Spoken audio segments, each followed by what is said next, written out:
Good morning सभी 11th के students को और हैप्पी दिवाली भी।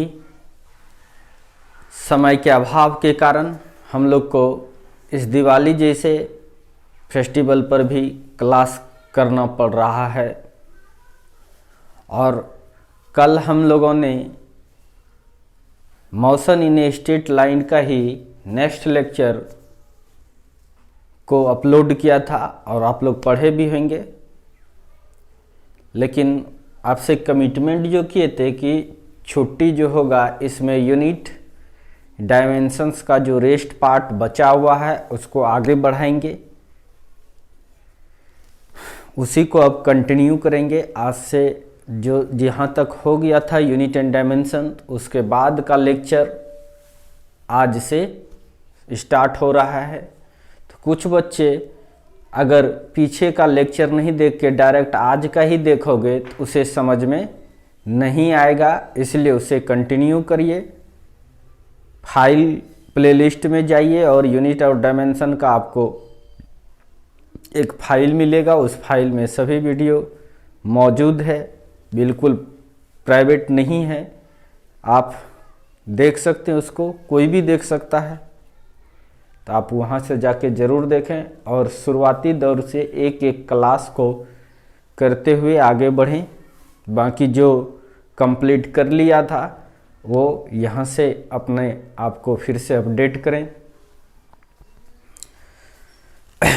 लेकिन हम थोड़ा सा चूँकि ज़्यादा दिन हो गया है इसलिए लिंक दे रहे हैं कैसे यूनिट और डायमेंशन लिखा जाता है, उसके लिए क्या क्या तुम्हें याद रखना पड़ता है।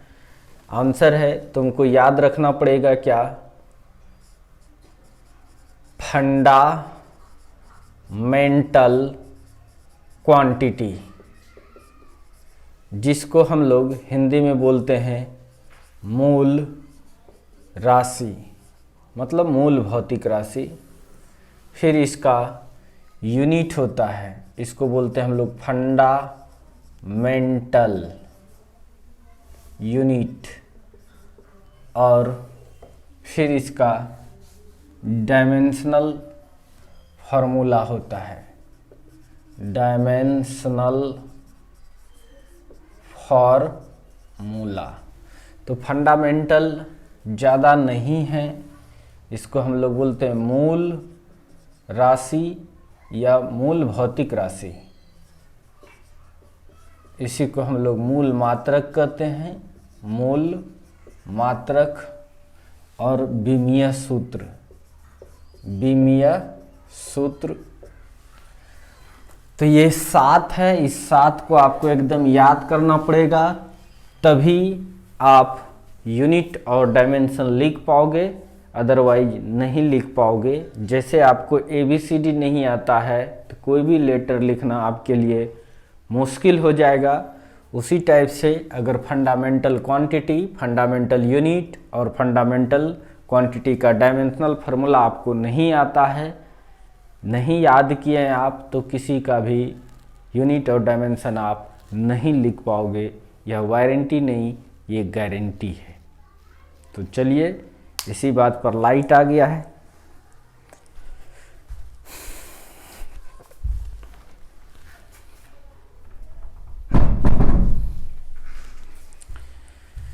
तो आई होप आपने मेरे बात का अनुसरण किया।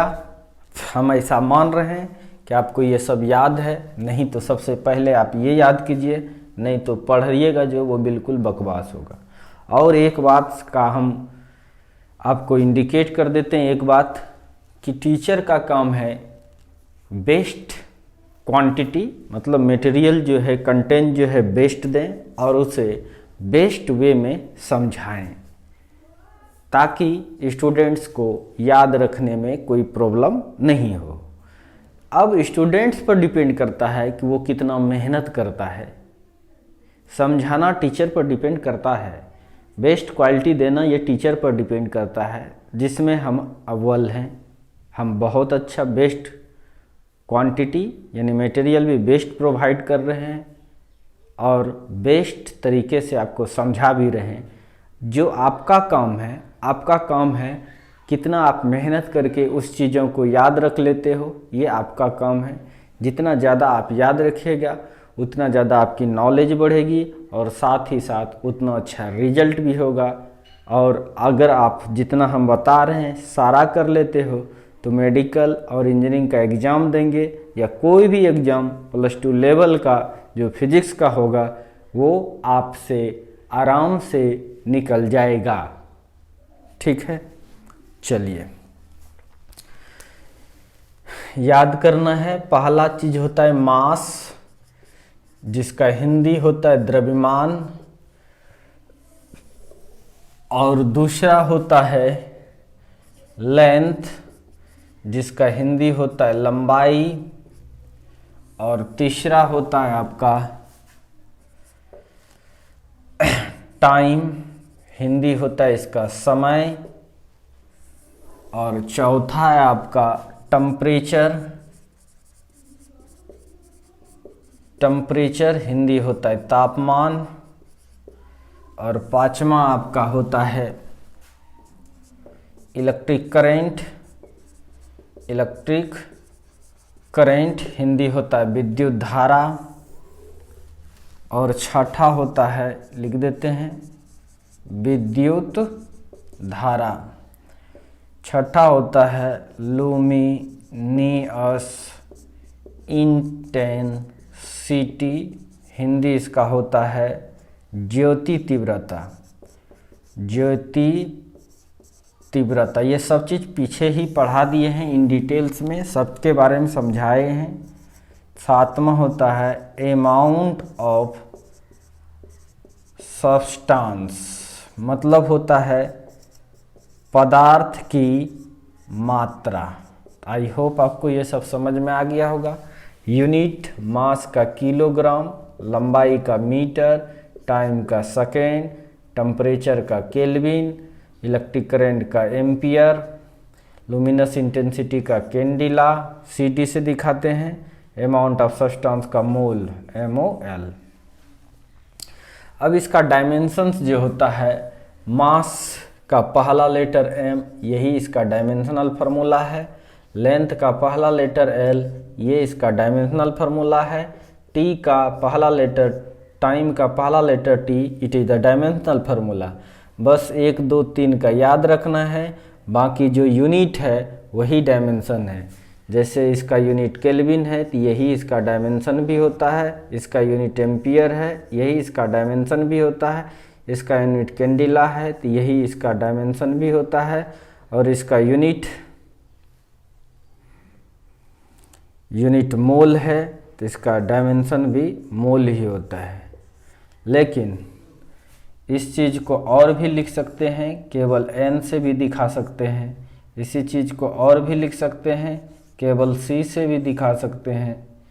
इसी चीज़ को और भी लिख सकते हैं, केवल I से भी दिखा सकते हैं। इसको केवल थीटा से भी दिखा सकते हैं। तो आपको याद रहे, जहाँ तक आपको याद है तो याद रखना। ये डायमेंशन आसान है, यूनिट आपको याद रखना है। डायमेंशन में 3 ठो जो है मास, टाइम, मास, लेंथ, टाइम का पहला लेटर है। बाकी जो यूनिट होता है वही डायमेंशन भी होता है। और भी अदर है, के को समटाइम्स डायमेंशन में थीटा का यूज कर देता है, एम्पियर के लिए समटाइम्स एम्पियर का यूज कर देता है, कैंडिला के लिए समटाइम्स सी का यूज कर देता है, मोल के लिए समटाइम्स एन का भी यूज कर देता है। तो आई होप हम ऐसा मान के चलेंगे, यह तुम्हें याद है। बस यही 7 फंडामेंटल क्वांटिटी है। बस इसी 7 के सहायता से जितने भी दुनिया में फिजिकल क्वांटिटी है सब का यूनिट निकाल लेते हैं फिजिक्स की जानकारी रखकर। मतलब फार्मूला हमें पता है, क्वांटिटी हमें पता है किसका किसका निकालना है, तो उसका यूनिट और डायमेंशन बड़ा आसानी से हम लोग निकाल लेते हैं, जो कि पिछले क्लास में हम लोग काफ़ी कुछ सीख चुके हैं और महारथी हासिल कर चुके हैं। और 30 नंबर तक 30 फिजिकल क्वांटिटी के बारे में जाने हैं, उसका कॉन्सेप्ट मैंने बताया और यूनिट डायमेंशन तुम लोग खुद लिख रहे थे। तो अभी जो तुम्हारा काम है इस चैप्टर में, वो काम है केवल यूनिट और डायमेंशन को लिखना। बाकी काम है मेरा कॉन्सेप्ट को बताना। अगर आपको कॉन्सेप्ट अभी याद नहीं भी रहता है डिफिनेशंस याद नहीं भी रहता है, फार्मूला याद नहीं भी रहता है, तो टेंशन लेने की कोई बात नहीं है। इस चैप्टर में जो ज़रूरी है, आपको ये यूनिट और डायमेंशन लिखने आता है या नहीं आता है, इस पर आपको केयर करना है। तो चलते हैं, हम लोग आगे बढ़ते हैं। तो सर याद नहीं रहेगा, फार्मूला नहीं पता रहेगा तो कैसे सीखेंगे? तो पूरा 2 साल आप कीजिएगा क्या? 2 साल मेरे पास आप जो फिजिक्स ही पढ़िएगा तो क्या पढ़िएगा? फिजिकल क्वांटिटी का ही दर्शन होगा। अलग अलग चैप्टर में अलग अलग टाइप का फिजिकल क्वांटिटी आपको मिलते जाएंगे और आप उसे अच्छे से समझते भी जाओगे। और अभी जो बताएंगे वो ओबियसली है कि केवल डिफिनेशंस देने की कोशिश करेंगे, उसका उतना फीलिंग्स अभी नहीं आएगा। किसी को नहीं आता है, आपको कैसे आएगा? यह बात ही सही है। तो चलिए, बहुत अच्छी बात है। जो हम लोग 30 नंबर तक पढ़ लिए थे, 31 नंबर में आते हैं। आज पढ़ेंगे हम लोग चार्ज मतलब आवेश। अब सर क्यों दे दिया ये शुरुआती दौर में ही? बच्चों, आपको पता है कि बुक जो लिखा है या सिलेबस जो लिखा है, यह नहीं कहा है कि तुम डायरेक्ट 11 से ही पढ़ना स्टार्ट किए हो। तुमने 8 क्लास में पढ़ा, तुमने 9th क्लास में पढ़ा, तुमने 10th क्लास में पढ़ा, नहीं पढ़े हो इसीलिए तुमको नया लगेगा। जो पढ़ा है उसके लिए नया नहीं लगेगा। वह उसी को वही सोच के आधार पर यह चैप्टर को पहले दिया है। लेकिन चलिए, चार्ज क्या है लिखते हैं। Definition: the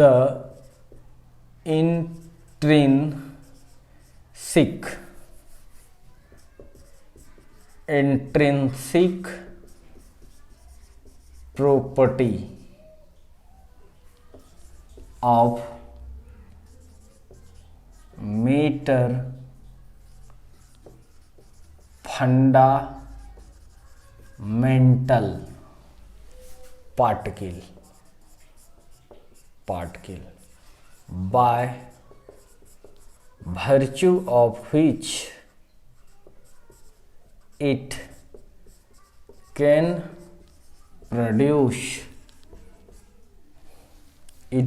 produce electric and magnetic effect. Such property is called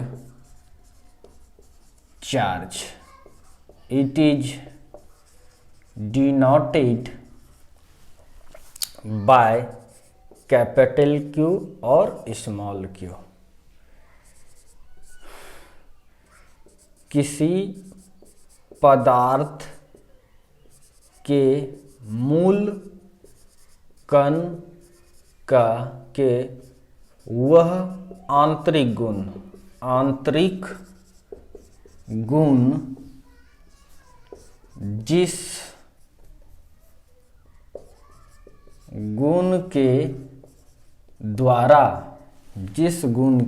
द्वारा विद्युत एवं चुंबकीय प्रभाव उत्पन्न कर सकता है, तो कण की उस गुण को आवेश कहते हैं। इसे कैपिटल Q या स्मॉल q द्वारा सूचित किया जाता है। जैसे ध्यान से देखिए, कोई फंडामेंटल पार्टिकल लीजिए। दुनिया में फंडामेंटल पार्टिकल सबसे छोटा क्या है? इलेक्ट्रॉन, प्रोटॉन और न्यूट्रॉन। इलेक्ट्रॉन पर भी चार्ज होता है नेगेटिव। कैसा चार्ज होता है? नेगेटिव। और प्रोटॉन पर चार्ज होता है कैसा? पॉजिटिव। यह बात जानते हैं। इसलिए यह दोनों, ये भी अपना इलेक्ट्रिक इफेक्ट प्रोड्यूस करेगा, ये भी करेगा, इसीलिए इसके बीच फोर्स लगता है। कैसा फोर्स लगता है? आकर्षण। ये कैसा फोर्स है? अट्रैक्शन फोर्स है, आकर्षण बल है। यह बात जान रहे हो तुम लोग कि प्लस और माइनस चार्ज के बीच अट्रैक्शन लगता है। अगर यदि ये भी प्लस है, ये भी प्रोटॉन है, सपोज दैट पॉजिटिव चार्ज है, और ये भी प्रोटॉन है, इस पर भी पॉजिटिव चार्ज है, तो यह दोनों रिपेल होगा, एक दूसरे से दूर जाने की कोशिश करेगा। यहाँ जो फोर्स लगा, इस फोर्स को रिपल्सन फोर्स कहते हैं, मतलब विकर्षण, विकर्षण बल कहते हैं। उसी टाइप से अगर यदि ये इलेक्ट्रॉन्स है, मतलब नेगेटिव चार्ज है, दूसरा भी इलेक्ट्रॉन्स है, इस पर भी नेगेटिव चार्ज है, ये भी एक दूसरे को रिपेल करेगा नहीं, तब जो रिपल्सन फोर्स होगा, यानी सेम नेचर का चार्ज रहता है तो रिपेल करता है, अपोजिट नेचर का चार्ज रहता है तो अट्रैक्ट करता है। ये सब छोटी क्लास में पढ़ा होगा, बाकी 12th में ये काफ़ी विस्तार में है, हम लोग पढ़ेंगे। इसको भी विकर्षण बल ही कहते हैं। समझ में आ रहा है? इतना हम लोग जानते हैं तो चार्ज के बारे में। अब इसका कॉन्सेप्ट देते हैं जिससे कि आप यूनिट और डायमेंशन लिख पाओगे। लिखेंगे वी नो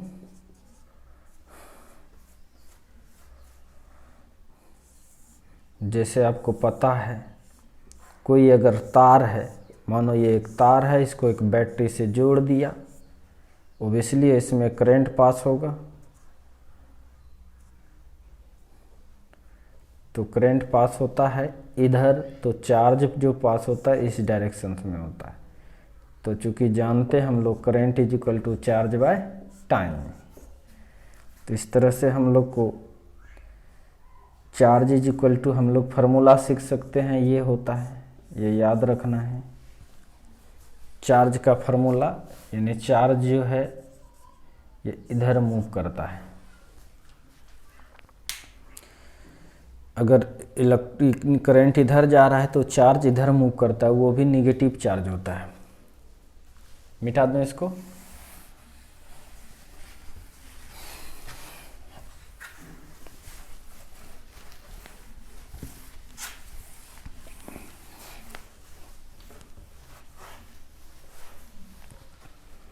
अब फटाक से देखिए, तो चूंकि इसलिए Q बराबर हम लोग को पता है करंट इनटू टाइम होता है, इसलिए इसका SI यूनिट पूछें।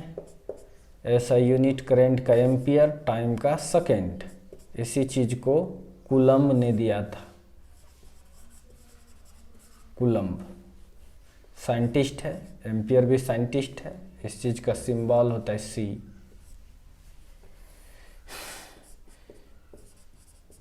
फंडामेंटल SI, एकदम इसको तोड़ देते हैं, ampere.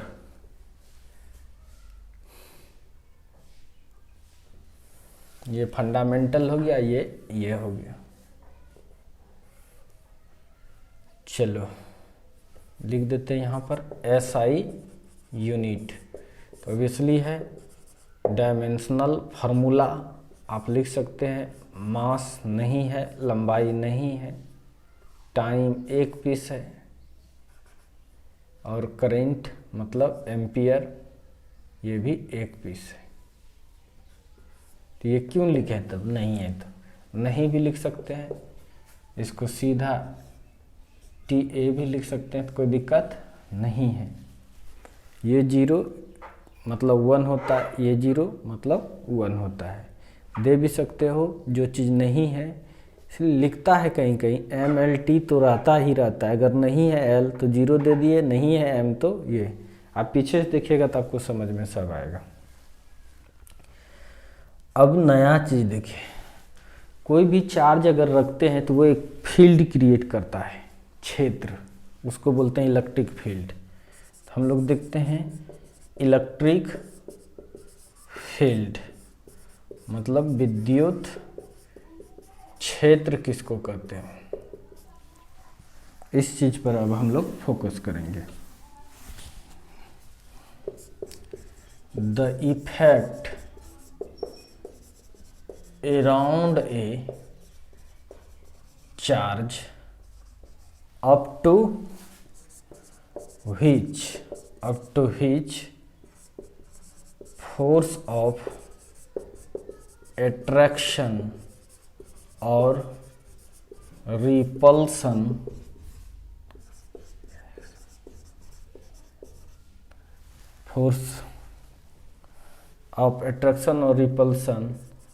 can experiences by another charge, then it is called electric field. Electric field बहुत आसान है, समझ में आ जाएगा। पहले लिखते हैं इंग्लिश और हिंदी दोनों में। किसी आवेश के चारों ओर का वह प्रभाव जहाँ तक किसी अन्य आवेश आकर्षण या विकर्षण बल अनुभव कर सकता है तो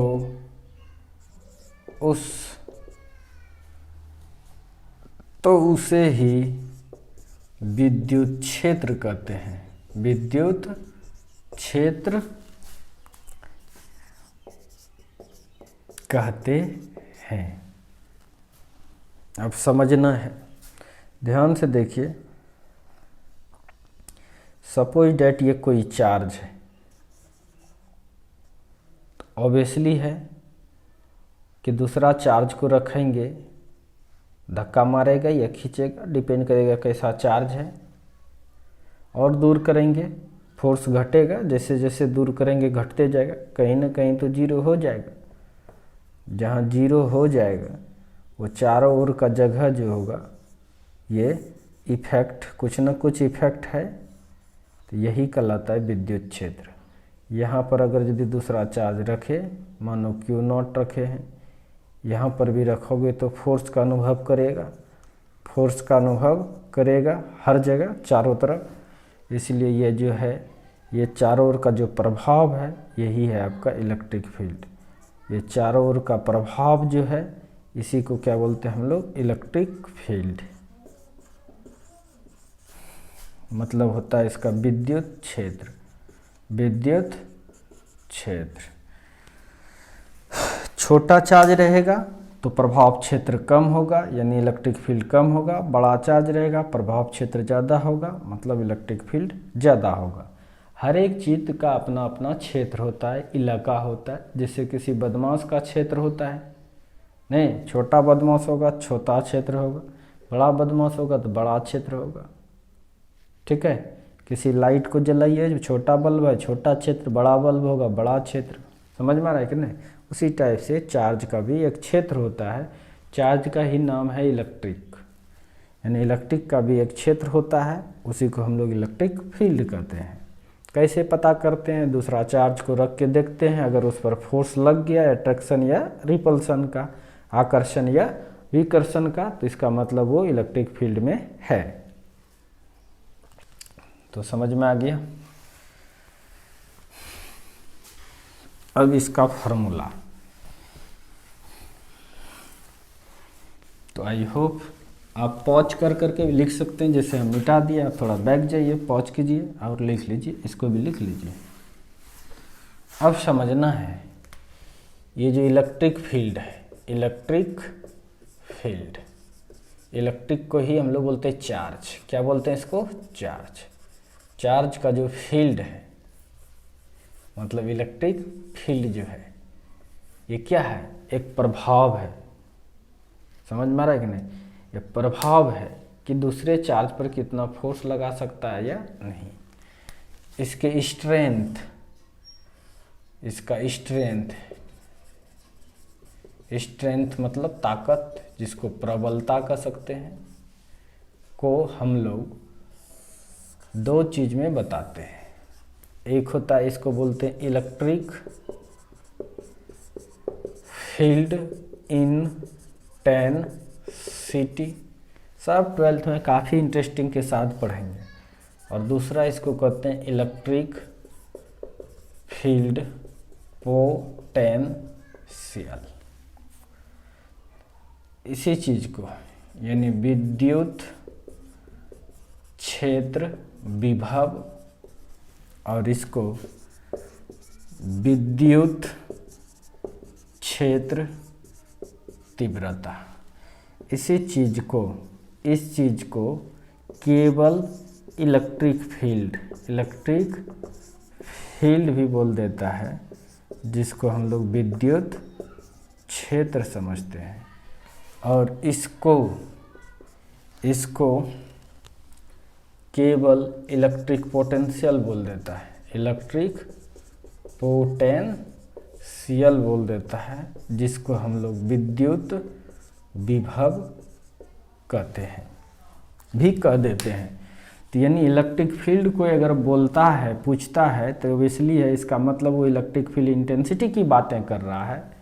और इलेक्ट्रिक फील्ड अगर पोटेंशियल मतलब केवल इलेक्ट्रिक पोटेंशियल कोई पूछता है, तो इसका मतलब इलेक्ट्रिक फील्ड पोटेंशियल की बातें कर रहा है। तो इसका मतलब है इस इलेक्ट्रिक फील्ड का ताकत कितना है, उसको बताने के लिए दो शब्द लिया गया, एक इलेक्ट्रिक फील्ड इंटेंसिटी और दूसरा इलेक्ट्रिक फील्ड पोटेंशियल। जैसे किसी बदमाश का बदमाशी क्षेत्र है, उसको बताने के लिए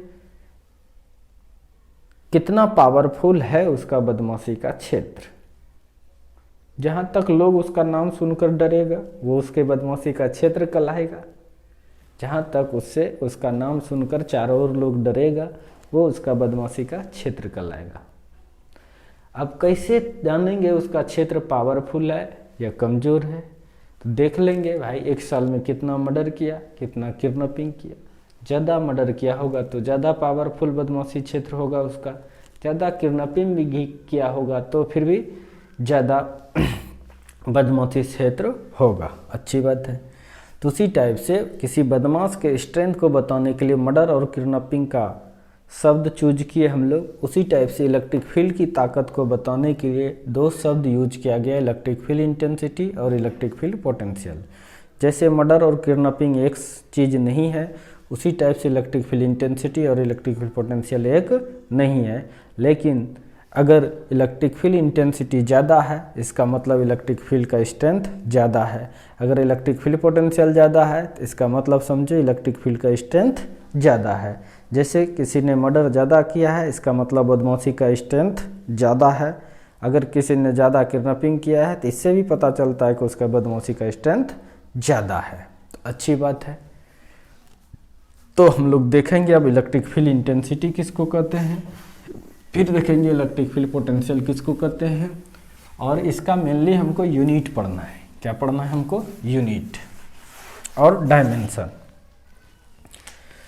तो हेडिंग लगाइए, इलेक्ट्रिक फील्ड इंटेंसिटी मतलब विद्युत क्षेत्र तीव्रता, या केवल इलेक्ट्रिक फील्ड भी कहते हैं। द फोर्स एक्टिंग पर यूनिट चार्ज, पर unit charge in the electric field is called electric field intensity. Electric field intensity, it is denoted by E। यानी कहेंगे विद्युत क्षेत्र में प्रति एकांक आवेश पर लगने वाले विद्युत बल को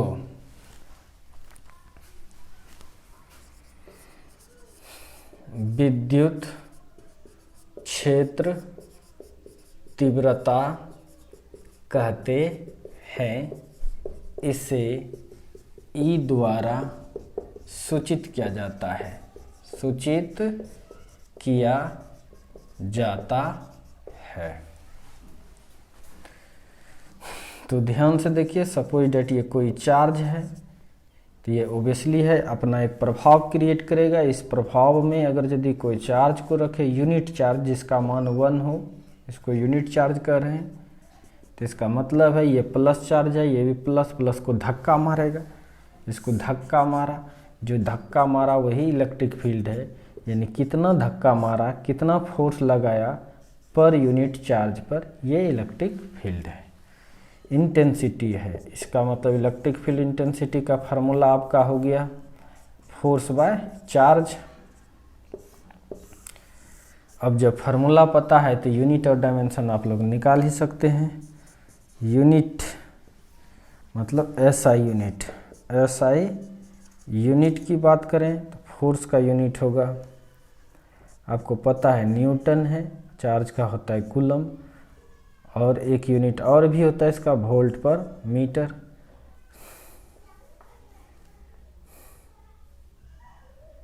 ये एक यूनिट और होता है इसका वोल्ट पर मीटर, याद रखना।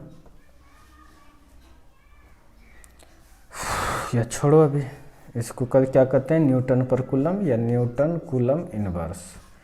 ध्यान से देखिएगा, अगर इसको तोड़ के एकदम फंडामेंटल में ला दें, फंडामेंटल यूनिट अगर इसका बात करें तो ये भी फंडामेंटल ही है, लेकिन न्यूटन के अंदर हम लोग क्या जानते हैं, KG metre per second square, और कूलम का कूलम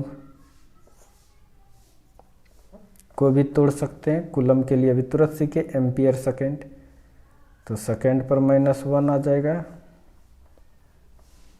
तो यहाँ पर लिख सकते हैं एम्पियर सेकेंड, इस पर -1। इसका मतलब हम लिख सकते हैं केजी है तो केजी दे दिए, मीटर है तो मीटर दे दिए, सेकेंड पर 2, एगो यहाँ से 3, सेकेंड पर -3, एम्पियर पर -1। ये यूनिट हो गया। अगर इसका डायमेंशनल फार्मूला की बात करें, देखो जो बच्चे शुरू से नहीं देख रहे हैं उसे बाउंस करेगा तो उसका जिम्मेवार सिर्फ वही होगा। अब फोर्स का हम लोग डायमेंशन याद ही रखते हैं, नहीं तो यहाँ से भी लिख सकते हैं। फोर्स का डायमेंशन होता है एम एल टी पर -2, ये फोर्स का हो गया। चार्ज का भी तुरंत सीखे एटी, ये फोर्स का ये हो गया, लग रहा है दिखाई नहीं दे, फोर्स का ये हो गया, और हम इस तरह का दे रहे हैं बाय, चार्ज का होता है 80, चार्ज का होता है 80। इसी चीज़ को हम ऊपर कर सकते हैं। एम था एम दिए, एल था एल दिए, टी एक ऊपर जाएगा 3 हो जाएगा, टी पर -3, ए पर -1। इस तरह से लिख सकते हैं। डायरेक्ट यूनिट से भी लिख सकते हैं। केजी है इसका मतलब मास है, मीटर है इसका मतलब लेंथ है, सेकेंड है इसका मतलब टाइम है, एम्पियर है उसका डायमेंशन भी वही होता है। तो यूनिट से भी डायमेंशन लिख सकते हैं हम लोग। तो आई होप आपको समझ में आ गया। आप फटाक से वीडियो को पॉज करें, देखते हैं 1 मिनट। क्लियर है? चलिए क्लियर है, आपको दिखाई दिया होगा।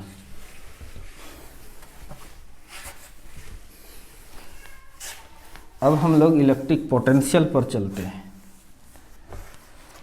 31 चार्ज हो गया, 32 इलेक्ट्रिक फील्ड इंटेंसिटी हो गया, 33 नंबर इलेक्ट्रिक फील्ड पोटेंशियल। विद्युत क्षेत्र विभव या विद्युत विभव का देते हैं। ये क्या होता है? The work done per unit charge in the electric field to carry from infinity to any point is called electric potential.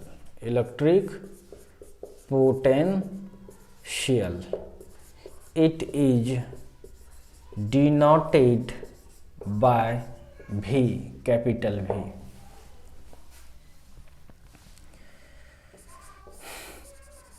विद्युत क्षेत्र में अनंत से दिए गए,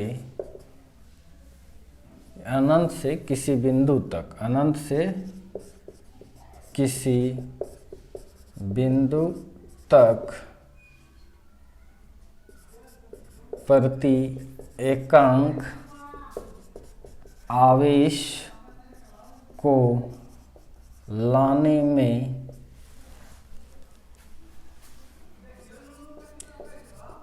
कुल किया गया कार्य विद्युत विभव कहलाती है। ठीक है, इसी को क्या कहते हैं हम लोग? विद्युत विभव कहलाती है। एक सेकेंड,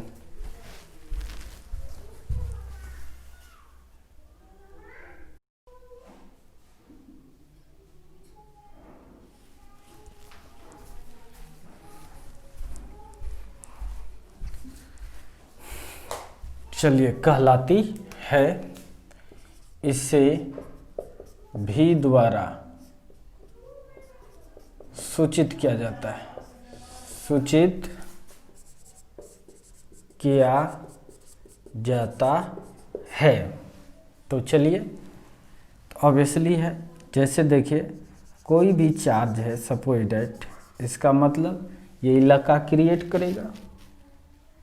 आपको पता है कि चार्ज के नज़दीक में अगर दूसरे चार्ज को रखेंगे तो फोर्स ज़्यादा लगाएगा, और दूर करेंगे और ज़्यादा कम होगा फोर्स। लगाते लगाते कहीं न कहीं तो जीरो हो जाएगा। माने एक चार्ज है, दूसरे पर फोर्स लगाता है, यहाँ रखेंगे तो ज़्यादा लगाएगा, दूर करेंगे और कम होगा, कम होगा, कम होगा, कम होगा, कहीं न कहीं तो जीरो होगा। मान के चलो यहाँ जीरो हो गया, इसी को बोलते हैं इन्फिनिटी। कोई दिक्कत? तो यहाँ से अगर कोई यूनिट चार्ज है जिसका मान 1 कूलम है, इसको लाएंगे तो ये इलेक्ट्रिक फील्ड होगा ना, इसका इलाका है, प्रभाव है, यहाँ तक फोर्स लगा सकता है। अब इसके बाद वाले पॉइंट पर फोर्स नहीं लगाएगा। इसका मतलब ये चारों ओर का जो इफेक्ट है ये इसका इलेक्ट्रिक फील्ड है। हम लोग सीखे अभी। इस इलेक्ट्रिक फील्ड में इस चार्ज को लाएंगे, लाना पड़ेगा कि नहीं? ध्यान से देखो कैसे लाएंगे। ये प्लस है, उसको धक्का मारेगा, समझ में आ रहा है कि नहीं? ये प्लस है, उसको धक्का मारेगा, ये धक्का मार रहा है, तब फिर भी पकड़ के इसको इधर लाएंगे तो काम करना पड़ेगा कि नहीं? तो ऑब्वियसली इसको यहाँ तक लाने में जो वर्क करना पड़ा, यही यहाँ पर पोटेंशियल कहलाएगा। समझ में आ रहा है कि नहीं? मानो इतना दूर तक, यानी यहाँ से इस चार्ज को यहाँ तक लाने में जो काम करना पड़ा, वही काम जो है कौन सा चार्ज को? यूनिट चार्ज को, इसीलिए यूनिट चार्ज ये है पोटेंशियल। समझ में आ रहा है कि नहीं? यानी पोटेंशियल का फार्मूला आपके पास है वर्क डन बाय चार्ज। जब आपको फार्मूला पता हो जाए तो आप निकाल सकते हैं। ऐसा यूनिट की बात करें तो ऑब्वियसली है इसका जूल, चार्ज का कूलम, जूल कूलम को ही वोल्टा साइंटिस्ट ने बताया था, इसलिए वोल्ट कहते हैं। और इसका यूनिट भी V से ही दिखाया जाता है, और इस क्वांटिटी को भी V से ही दिखाया जाता है। अगर इसको ब्रेक करें तो फंडामेंटल यूनिट में लिखें तो जूल। जूल जूल किसका है? वर्क का। वर्क का क्या होता है? Force into displacement. फोर्स का पता है KG metre per second square, displacement का मीटर, 1 मीटर यहाँ। वर्क का फंडामेंटल यूनिट ये होता है। और चार्ज का भी तुरंत सिखाएं। चार्ज का एम्पियर सेकेंड फंडामेंटल वाला। ऐसे कूलम भी होता है। इसी चीज़ को हम लिख सकते हैं केजी मीटर स्क्वायर, सेकेंड पर 2 1 3 -3 एम्पियर पर -1। ये फंडामेंटल यूनिट है।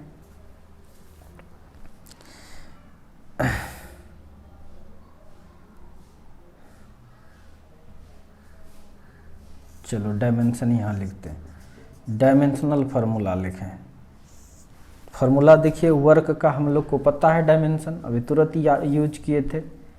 mL² T पर -2 वर्क का याद है, और चार्ज का भी याद है, एम्पियर T 80 होता है। तो इसी चीज को आप लिख सकते हैं m L पर 2 T पर -3 A पर -1। ये हो गया इसका डायमेंशनल फार्मूला। तो इस तरह से इलेक्ट्रिक पोटेंशियल का भी आप लोगों ने डायमेंशनल फार्मूला निकाले। फटाक से पॉज करें वीडियो को, कर लिया, उतार भी लिया, हमेशा समझ रहे हैं।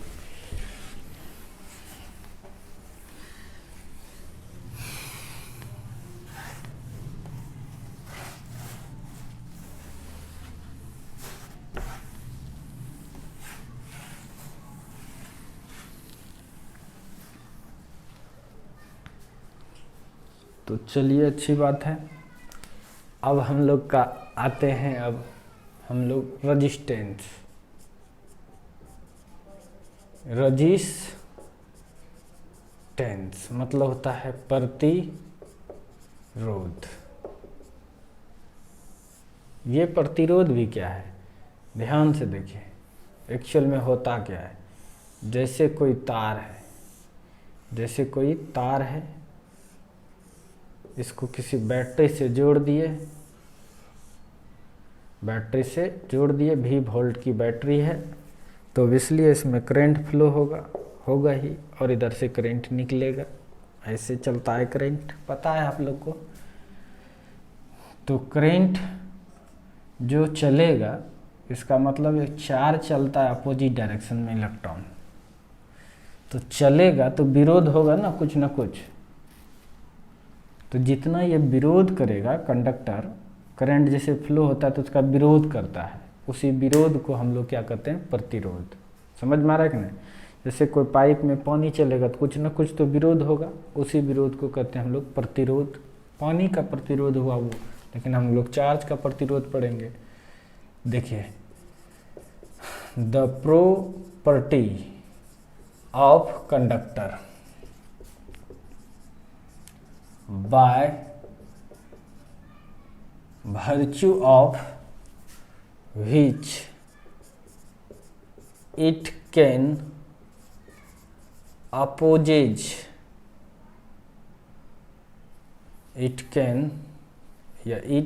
by virtue of which it opposes the flow of charge। Flow of charge को ही हम लोग करंट कहते हैं। Is called resistance. It is denoted by R. Hindi लिख देते हैं, किसी चालक का वह गुण जिस गुण के द्वारा अपने अंदर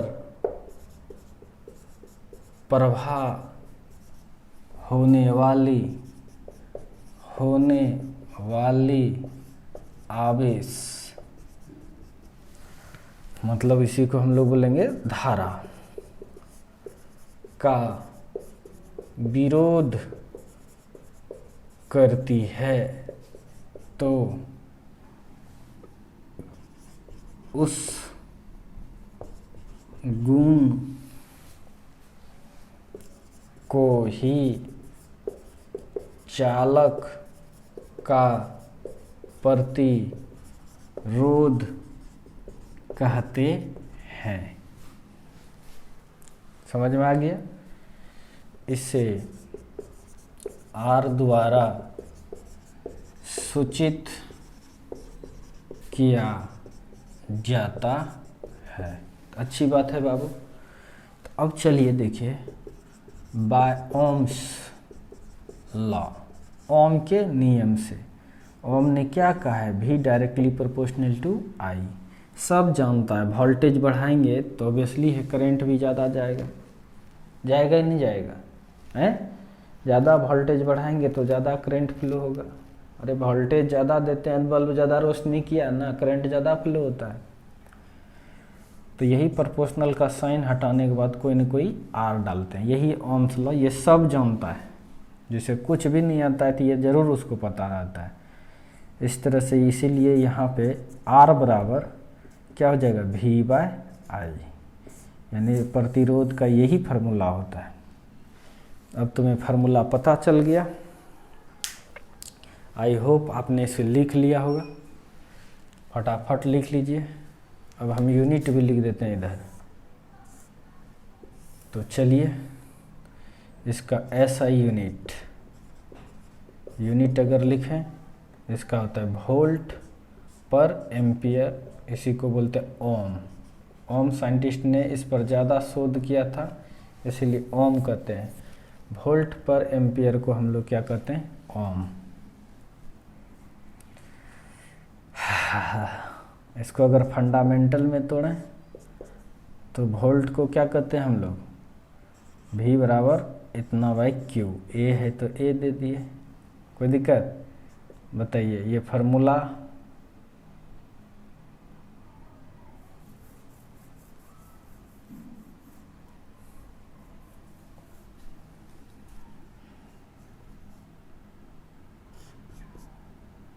फंडामेंटल फॉर्मूला अगर लिखें इसका तो वर्क बराबर, छोड़ो हटा, अभी तुरंत सीखे थे फंडामेंटल यूनिट। इसके बदले क्या लिख सकते हैं हम लोग? वर्क बाय चार्ज इंटू ए। तो वर्क के लिए तो हम लोग जानते हैं, वर्क के लिए हम लोग जानते हैं वर्क का क्या होता है?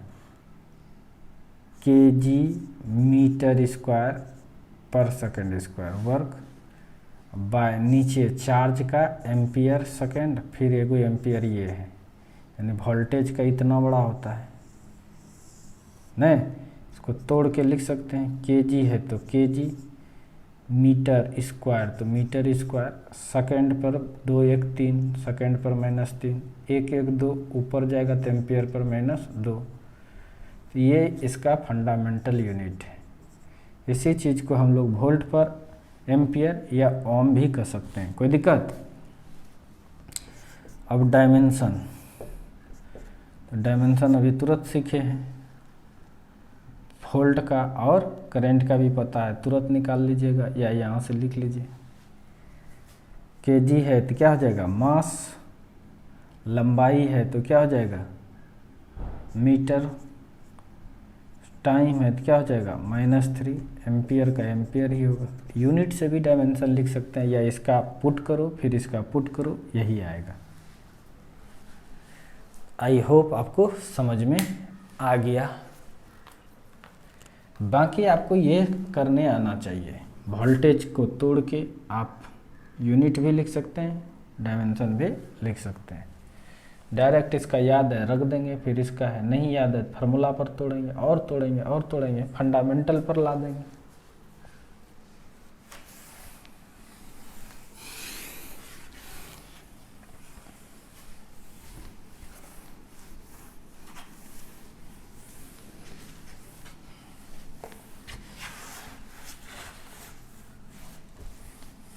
तो रेजिस्टेंस का आप लोग लिख लिए, ये सब चीज़ याद कीजिए जल्दी जल्दी। एक सेकेंड।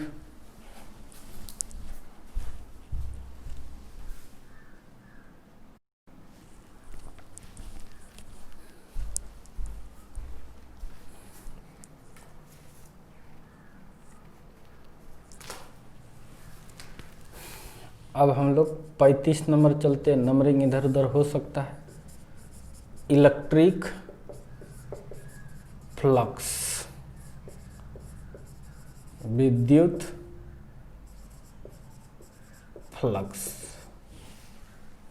देखिए ये बड़ा आसान है, ध्यान से देखिए। जैसे कोई भी चार्ज है, सपोज डेट कोई ये चार्ज है, आपको पता है कि ये इलेक्ट्रिक फील्ड क्रिएट करता है, इसका इफेक्ट है हर जगह, समझ में आ रहा है कि ना। उसको एक लाइन से दिखाएं तो इसको बोलते हैं इलेक्ट्रिक फील्ड लाइंस। क्या बोलते हैं इसको? Electric field lines. अगर जैसे कोई एक एरिया ले लिए, इससे जितना फील्ड लाइंस पास करेगा वही फ्लक्स होगा, समझ में आ रहा है कि नहीं। किसी एरिया से जितना इलेक्ट्रिक फील्ड लाइंस पास होगा वही इलेक्ट्रिक फ्लक्स कहलाएगा। जैसे कोई पाइप से मानो पानी फ्लो कर रहा है, वहाँ पर एगो एरिया रख दिए, उससे जितना पास किया वही पानी का फ्लक्स है, समझ में आ रहा है कि नहीं। उसी टाइप से किसी एरिया से जितना इलेक्ट्रिक फील्ड लाइंस पास होता है उसी को बोलते हैं इलेक्ट्रिक फ्लक्स।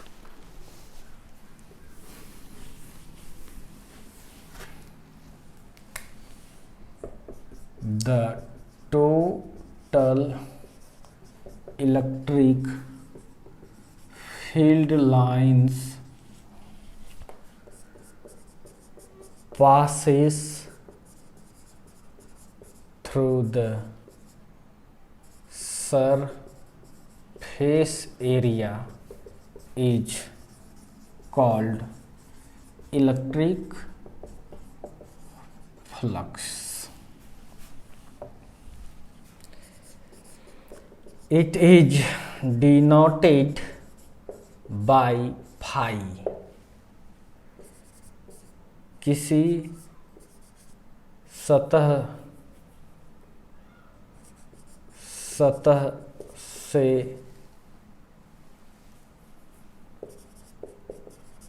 क्षेत्रफल से गुजरने वाली कुल विद्युत क्षेत्र रेखाएं को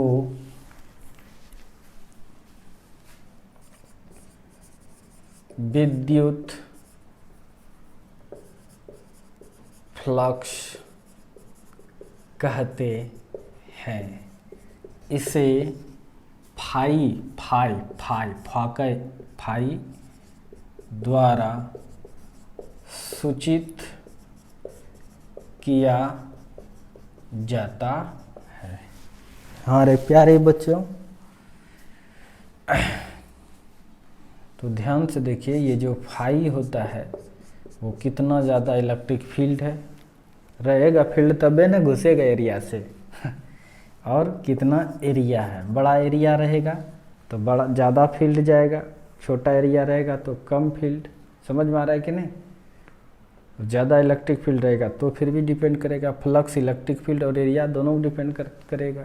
तो यही फार्मूला आता है इसका, ये फार्मूला है। सेकेंड ईयर में जब पढ़ेंगे तो ये सब चीज़ बहुत विस्तार से हम लोग सीखेंगे। इसी चीज़ को यहाँ पर लिखे हैं। तो बताइए, तो जब फार्मूला पता चल गया तब यूनिट लिख लेंगे। एसआई यूनिट, इलेक्ट्रिक फील्ड का भी तुरंत सीखे थे, न्यूटन पर कूलम, और एरिया का मीटर स्क्वायर। तो क्या हो जाएगा, न्यूटन मीटर स्क्वायर और कूलम इनवर्स। हमारे बच्चों, इसको तोड़कर फंडामेंटल ला दो। न्यूटन के अंदर क्या आता है, KG metre per second square, उसके बाद मीटर स्क्वायर तो मीटर स्क्वायर, कूलम के लिए एम्पियर सेकेंड।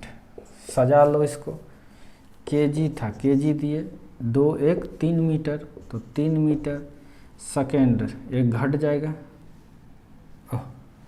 एम्पियर सेकेंड है तो ampere inverse second inverse, 213 second पर -3 मीटर हो गया, एम्पियर पर -1, ये यूनिट हो गया।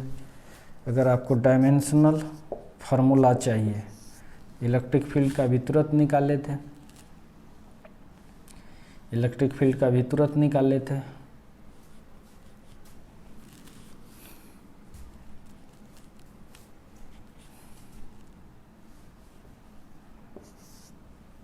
इलेक्ट्रिक फील्ड का निकाल लेते हैं, अभी देख लेना, पीछे निकाल लें इलेक्ट्रिक फील्ड का। एम एल टी पर पावर -2,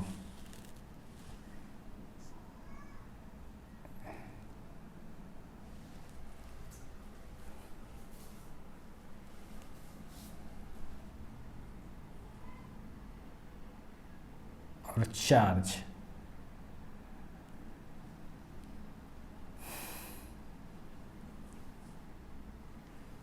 टी पर पावर -2, ये फोर्स का हो गया, इलेक्ट्रिक फील्ड का ये था। एम एल टी पर पावर -3 ए पर पावर -1, इलेक्ट्रिक फील्ड का यही निकाल लेते। एरिया का L2, किसी चीज़ को लिख सकते हैं M पर 1 213, L पर 3, टाइम पर -3, एम्पियर -1। ऐसे भी देखो kg है, M मीटर मतलब लेंथ, सेकेंड मतलब टाइम, एम्पियर मतलब डिस। तो यूनिट से भी डायमेंशन निकाल सकते हैं। फार्मूला याद होनी चाहिए, और यह याद ना किसी को रहता है, हम झूठ नहीं बोलेंगे, किसी को याद नहीं रहता है, बस ये सीखना चाहिए, प्रोसेस आना चाहिए आपको, ठीक है। सब पढ़ाता है, इसीलिए हम भी पढ़ा रहे हैं, नहीं तो ये फिजिक्स पढ़ते पढ़ते खुद सीख जाता है। थोड़ा प्रोसेस पता होनी चाहिए, फार्मूला पता होनी चाहिए, सारा चीज़ समझ में आ जाता है। यूनिट से भी डायमेंशन, डायमेंशन से भी यूनिट लिखा जा सकता है। तो इस तरह से इलेक्ट्रिक फ्लक्स हो गया।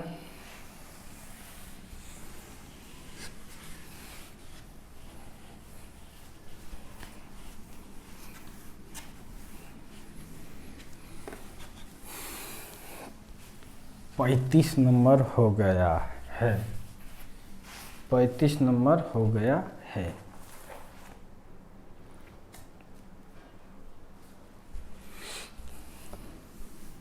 अब हम लोग का 36 देखते हैं। मैग्नेटिक फील्ड,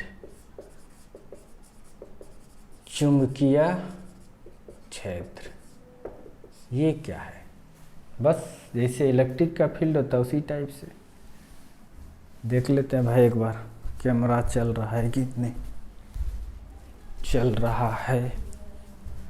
मैग्नेटिक फील्ड मतलब चुंबकीय क्षेत्र, लिखेंगे ये द इफेक्ट, उसी टाइप का definition, effect around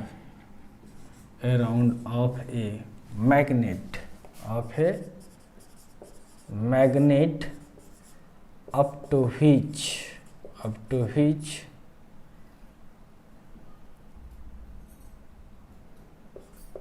it can produce attraction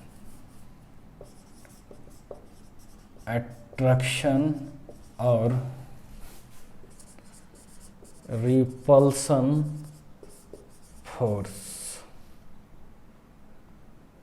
on another magnet is called magnetic field.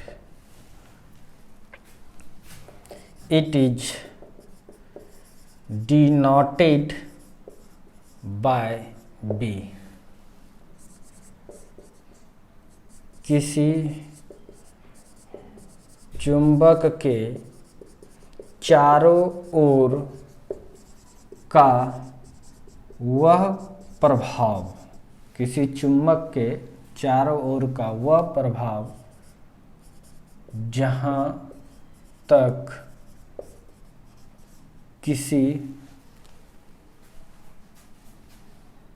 अन्य चुंबक पर आकर्षण या विकर्षण बल लगा सके उसे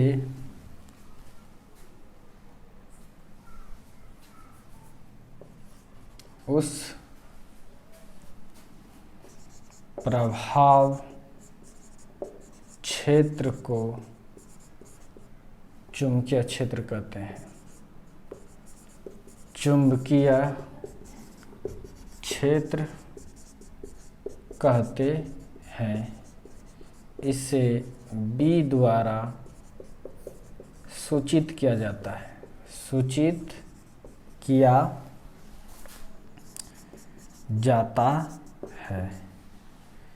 तो एकदम सिंपल है। आपको पता है मैग्नेट के बारे में कि मैग्नेट में कितना पोल होता है, तो आंसर है आपको 2 पोल होता है। एक एस पोल होता है, दूसरा एन पोल होता है कि नहीं। इसके बगल में तुम मैग्नेट रखोगे, दूसरा अगर मैग्नेट रखें सपोज डैट, और ये है आपका एस पोल और इधर है एन पोल। एक मैग्नेट अगर आप इधर रखते हैं और ये आपका है एस पोल और ये है आपका एन पोल, तो एस पोल में रिपल्सन होगा। क्या होगा? रिपल्सन।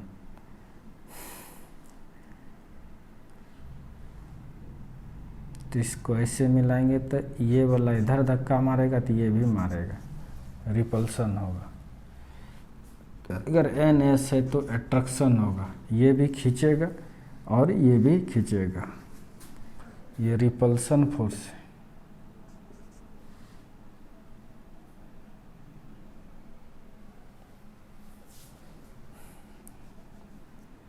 यहाँ पर होगा, यहाँ भी फोर्स लगेगा, आकर्षण।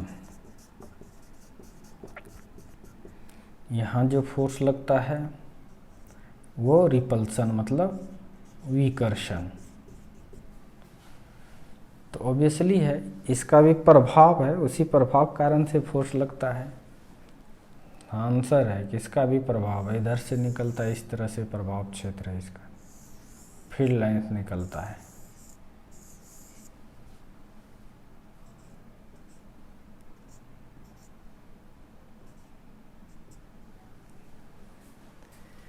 तो ऑब्वियसली है इसके भी प्रभाव क्षेत्र में जो मैग्नेट आएगा उस पर फोर्स लगाएगा।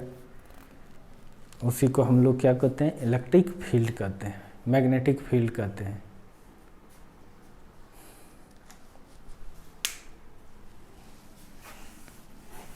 सब सीखेंगे, चौथा नंबर चैप्टर में यही सब सीखना है, बहुत इम्पोर्टेंट है। तो समझ में आ गया। अब इसका फॉर्मूला आपको बता देते हैं, सूत्र, तब ना यूनिट लिखेगा। F बराबर होता है Q मतलब चार्ज भी बी साइन थीटा। कहाँ से आया? बहुत थ्योरी है इसके पीछे। F बराबर Q भी बी साइन थीटा। यहाँ से मैग्नेटिक फील्ड निकाल सकते हैं। साइन थीटा नंबर है, उसका कोई यूनिट नहीं होता है। थीटा का होता है लेकिन साइन थीटा नंबर है, उसका यूनिट नहीं होता है। तो यहाँ पर B बराबर आप लिख सकते हैं, तो F बाई Q भी गुना है तो ये भाग हो गया। तो ये मैग्नेटिक फील्ड का फार्मूला हो गया। तो यहाँ से आपका यूनिट और डायमेंशन लिख सकते हैं, SI यूनिट।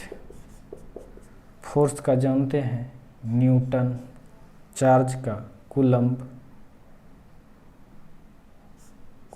वेलोसिटी का मीटर पर सेकेंड।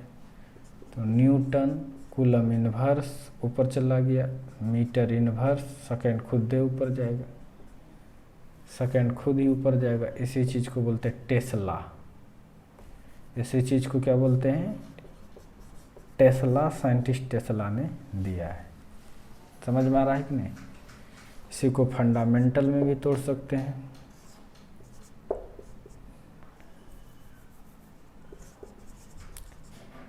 फॉर्म में, न्यूटन के अंदर क्या होता है, KG metre per second square, coulomb का एम्पियर सेकेंड, तो ampere inverse second inverse, metre inverse second, तो इसको लिख सकते हैं केजी, तो केजी मीटर, एक एक खत्म, ये माइनस ये प्लस खत्म, तो ये और ये दोनों खत्म हो गया। सेकेंड, सेकेंड पर एक ठो घट जाएगा, तो सेकेंड पर -1, ओह सेकेंड ये वाला और ये वाला ख़त्म हो जाएगा नहीं, तो ये बचेगा सेकेंड पर -2, ये और ये ख़त्म हो गया है, मीटर ये गया मीटर और ये ख़त्म हो गया, ये मीटर ख़त्म, ये और ये ख़त्म, बचा एम्पियर, एम्पियर पर -1, इसी को हम लोग टेस्ला कहते हैं। डायमेंशन लिखेंगे, डायमेंशनल फार्मूला, चलो न्यूटन है यानी फोर्स है, फोर्स का हम लोग जानते हैं, क्या जानते हैं,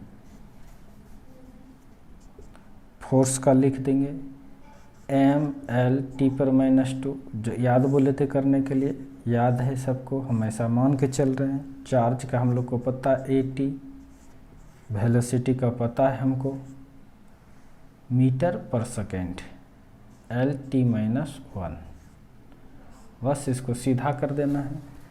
m है, m दे दिए, ये l और ये l ख़त्म, t इनवर्स ये भी ख़त्म, तो बचा खाली ये t पर -2, l तो बचा ही नहीं, इसलिए m पर पावर 1, l पर पावर 0, t पर कितना पावर हो जाएगा, देखो 2 पावर पहले से है, ये पावर 0 हो जाएगा, t पर पावर -2 बचेगा केवल, ये दोनों ख़त्म ही हो जाएगा। अब ए जब ऊपर जाएगा तो a इनवर्स यहाँ से भी लिख सकते हैं, kg लेंथ तो नहीं है, टाइम पर 2, एम्पियर पर -1, ये है इसका डायमेंशन। तो जल्दी से लिखिए इसको,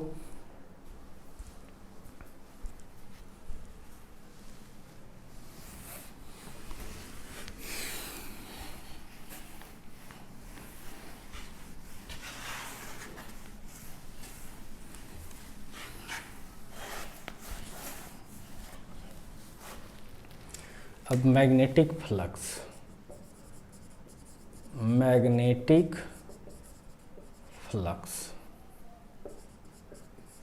ये भी उसी टाइप से चुंबकीय फ्लक्स, इसका भी डिफिनेशन वही दे सकते हैं, the total magnetic field lines, magnetic field lines passes through surface area is called magnetic flux. It is denoted by phi, वहाँ पर इलेक्ट्रिक फ्लक्स में केवल फाई, यहाँ थोड़ा सा बी लगा देना, मतलब मैग्नेटिक फ्लक्स हो जाता है। किसी सतह से गुजरने वाली कुल चुंबकीय क्षेत्र रेखाएं को चुंबकीय फ्लक्स कहते हैं, फ्लक्स कहते हैं। इसे फाई बी द्वारा सूचित किया जाता है, सूचित किया जाता है। आई होप आपको समझ में आ रहा है। तो इसका भी फार्मूला हो जाएगा, जैसे फाई इलेक्ट्रिक के लिए ई ए लिखे थे ना, इस तरह से, बोला जल्दी से। तो उसी टाइप से इसका इलेक्ट्रिक फील्ड ना होके मैग्नेटिक फील्ड हुआ और ये एरिया हुआ। इस तरह से इसका भी यूनिट लिख सकते हैं, मैग्नेटिक फील्ड का टेस्ला, इसका मीटर स्क्वायर।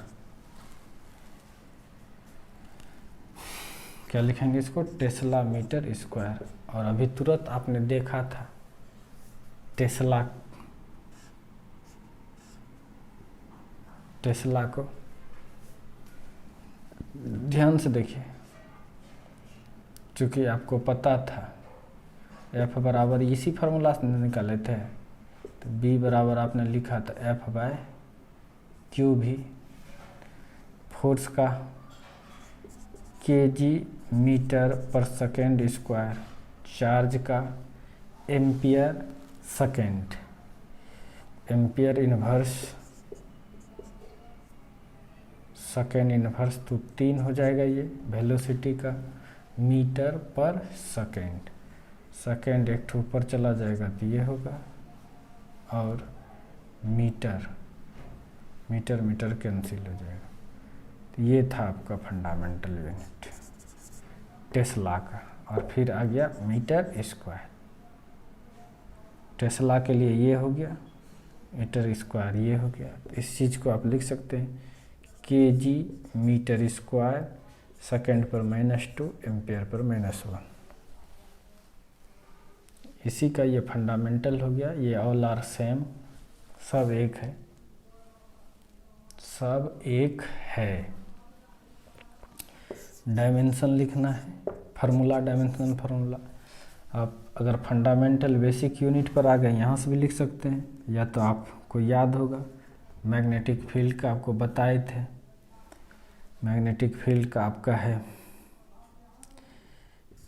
निकाले थे M L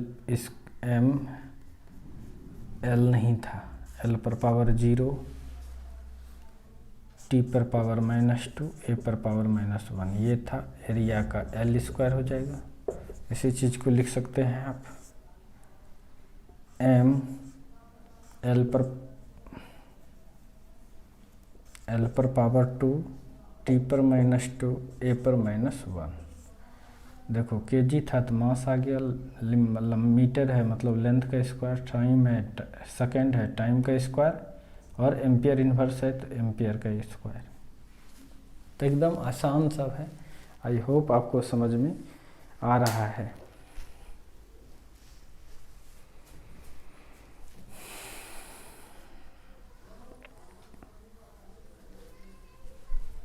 ये नंबर 37 था, 37 नंबर था, लिख लिए, मिटाता हूँ।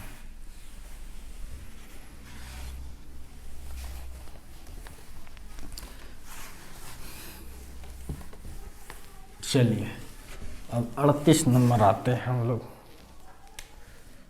38 नंबर पे आते हैं। कैपेसिटेंस मतलब होता है धारिता। जैसे पानी को रखने के लिए बर्तन चाहिए ना, उसी टाइप से चार्ज को रखने के लिए भी बर्तन चाहिए। बर्तन मतलब चार्ज का बर्तन, कंडक्टर में चार्ज को रखते हैं। जैसे पानी रखोगे किसी बाल्टी में तो पानी का लेवल बढ़ते जाएगा कि नहीं, भरेगा तो जैसे जैसे चार्ज बढ़ेगा पानी का पोटेंशियल बढ़ेगा।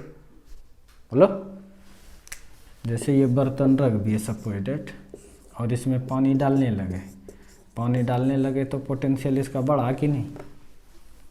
तो जैसे जैसे पानी डालते हैं पोटेंशियल बढ़ता है, उसी टाइप से जैसे जैसे चार्ज देते हैं पोटेंशियल भी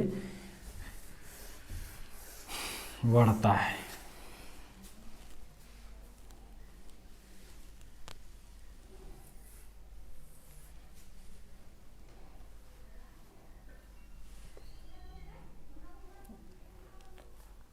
देखिए कोई भी कंडक्टर है, मान लो ये कंडक्टर है, इसमें जो चार्ज अगर दिए तो इसका भी बढ़ेगा, चार्ज देने पर भी बढ़ता है, यानी लिख सकते हैं Q directly proportional to V।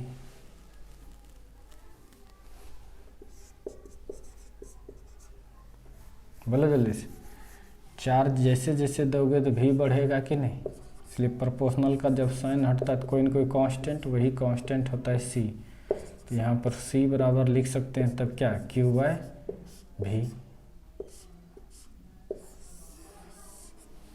समझ में आ रहा है कि नहीं? इसी दोनों का रेशियो को हम लोग C कहते हैं। लिख देंगे the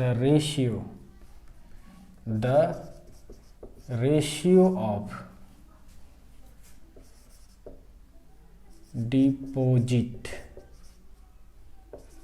deposit charge on conductor to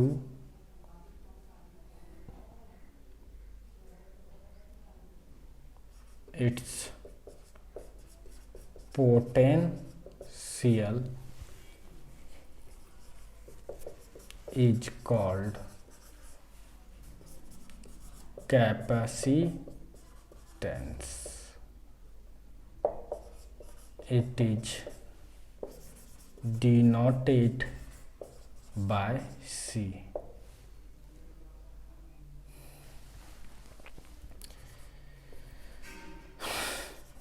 किसी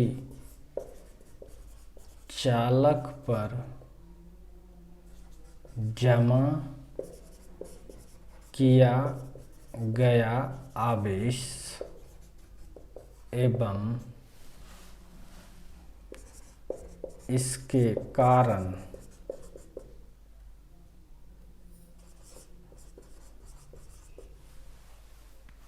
विभव के अनुपात को धारिता कहते हैं। इसे C द्वारा सूचित किया जाता है। सब 12th में ये चार्ज को रखते हैं हम लोग, जैसे पंखा वगैरह सब में लगा रहता है कैपेसिटर, बैटरी के तरह गोल गोल, उसमें चार्ज रखने वाला वो बर्तन है, वही है कैपेसिटर।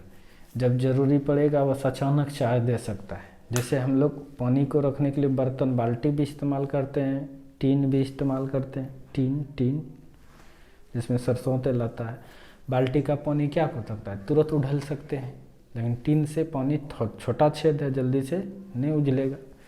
तो बैटरी में जो रखते हैं तो उससे तुरंत चार्ज को डिस्चार्ज नहीं कर सकते हैं, समझ में रहेंगे, कंटिन्यू देते रहेगा धीरे धीरे नहीं, लेकिन बाल्टी वाला पानी एक के बार उड़ेल सकते हैं। तो उसी टाइप से कैपेसिटर जो है, चार्ज रखने का जो बर्तन है, बाल्टी टाइप का, अचानक चार्ज दे देता है। पंखा जब रुका हुआ है उस समय उसको ज़्यादा चाहिए एनर्जी, तो बस अचानक दे देता है, वह गिन स्पीड पकड़ लेता है, फिर सप्लाई से लेते रहता है। सब सीखोगे, ये सब 12th में है। मेन है अभी तुमको हम कॉन्सेप्ट बताए, अब इसका यूनिट और डायमेंशन लिखना। तो यूनिट अगर बात करें तो ऐसा यूनिट खटाक से तुम लिख दोगे। चलो पहले डायमेंशनल लिखते हैं। आज डायमेंशनल फार्मूला लिखें। चार्ज का हम लोग को पता है 80, क्या पता है 80, और भी वोल्टेज का भी पता है आपको, वर्क बाय चार्ज। वर्क के लिए होता है mL² T/-2, याद रखना पड़ेगा इतना। चार्ज का 80, चार्ज का 80 ऊपर जाता है तो A इनवर्स T/-3, याद रखना। वोल्टेज का ये होता है, हमको जहाँ तक याद है आपको भी याद होनी चाहिए। बस इस चीज़ को एक साथ लिख दो, m/-1 L/-2 T minus plus बन जाएगा, 3 1 4 T/4 एम्पियर माइनस है तो प्लस बन जाएगा एम्पियर/-2। यही डायमेंशन हो जाएगा कैपेसिटी का। ऐसा यूनिट की बात करें चार्ज का कूलम, इसका वोल्ट, इसी को कहते हैं फैराड। FARAD फैराड दिखाते हैं F से, लेकिन इसको तोड़ेंगे अगर फंडामेंटल फॉर्म में यही चीज़ को, तब चलो लिखो, देखना कैसे लिखते हैं। चार्ज के लिए क्या हो जाएगा, एम्पियर सेकेंड। वोल्टेज के लिए उतना दूर नहीं जाना है तो यहाँ से भी लिख सकते हैं, kg इन्वर्स मीटर पर -2, टाइम मतलब सेकेंड पर 4 एम्पियर पर स्क्वायर। ये फंडामेंटल फॉर्म होगा। ये एसआई यूनिट है, ये भी एसआई, ये जो लिखे ये भी एसआई, लेकिन फंडामेंटल रूप में, यानी फैराड के अंदर एक्चुअल में यही है, kg इन्वर्स मीटर पर -2, सेकेंड पर 4, एम्पियर पर 2। आई होप आपको समझ में आ गया। तो जल्दी से इसे नोट करें।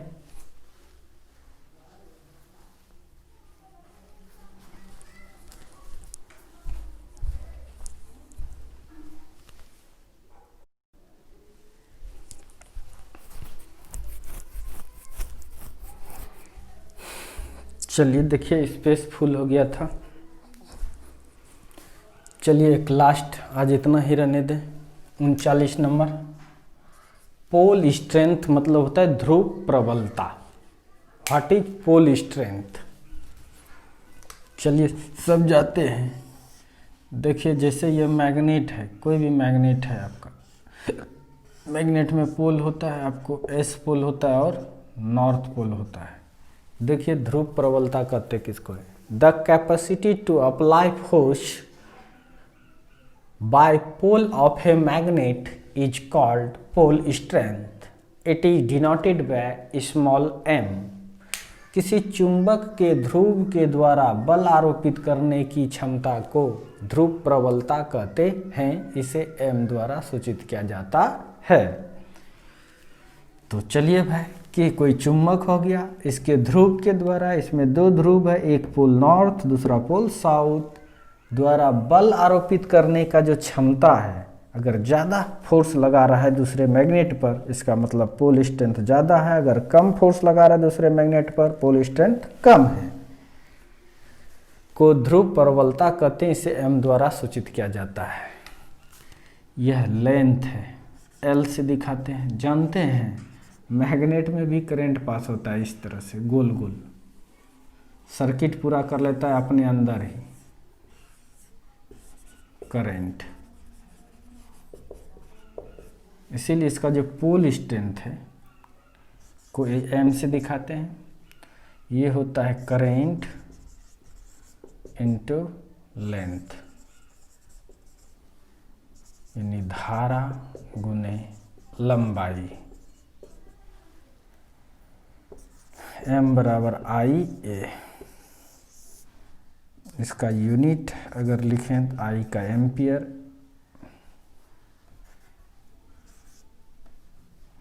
I का एम्पियर, लंबाई का मीटर, एम्पियर मीटर। फंडामेंटल ही है ये, यही SI यूनिट होता है। क्या होता है SI unit? Ampere metre. Dimensional formula की बात करें तो आसान है, मास तो नहीं है, मीटर है, टाइम नहीं है, 1 एम्पियर है। तो आई होप आपको समझ में आ गया होगा। ये लेंथ है मैग्नेट का।